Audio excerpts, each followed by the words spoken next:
Hello guys, so m'espere que nou va bien nan bon Dieu. Ça fait longtemps nou pa wèm sou réseaux sociaux. A vrai di, ça fait longtemps nou pa wèm mwen poste vidéo sur channel YouTube mwen. So, jodi a, mwen la ansam ave nou. So, m'pense ke m'prete nou excuse paske mwen te gen yon difficulté mwen tap travesse. Se sa ke fe mwen pat jam poste vidéo sur channel YouTube mwen. A vrai di, mwen dispo pou l'instant. Ok, so sa nap gade la, sa son ekstrem müzik. Kote ke mwen tap travay sou li. So, nou kapab wè. Sa se pis yo. Kote ke gen vwa nan chak pis. Ok, so la sa se refren ya. Kote wè mwen double vwa yo. E pi la sa se verse la. Sa se verse kote moun nap rap la. Ok, e pi nou ka wè efè mwen mete yo.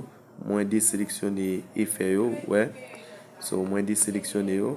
Premier efè mwen mete se noise gate. Pou enleve boui. Wè, nan vwa. E pi mwen mete vocal tune. So gen moun ki di yo pa telman kon koman pou yo itilize autotune ou bien auto speechan nan aplikasyon Audio Evolution. So, mpense ke map vina avek yon video sou sa. Ok?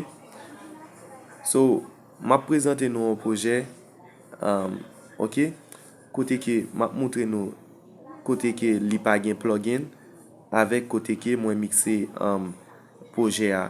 Na wè se debagay zifyan ant le li san plugin avek le li gen plugin.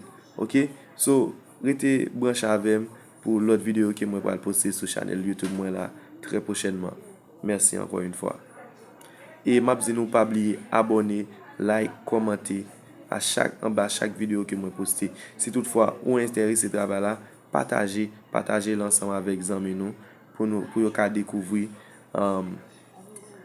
proje sa ke mwen mette sou piya. Ok, paske gen moun ki pe a gen ase opotunite pou yal nan studio. Ouwen? A kouz de mwen finansye. Ouwen? So, mpense ke alet de yon smartphone. Ouwen? Wap kapab fe mizikou sou telefon. Ok, so mersi ankon yon fwa.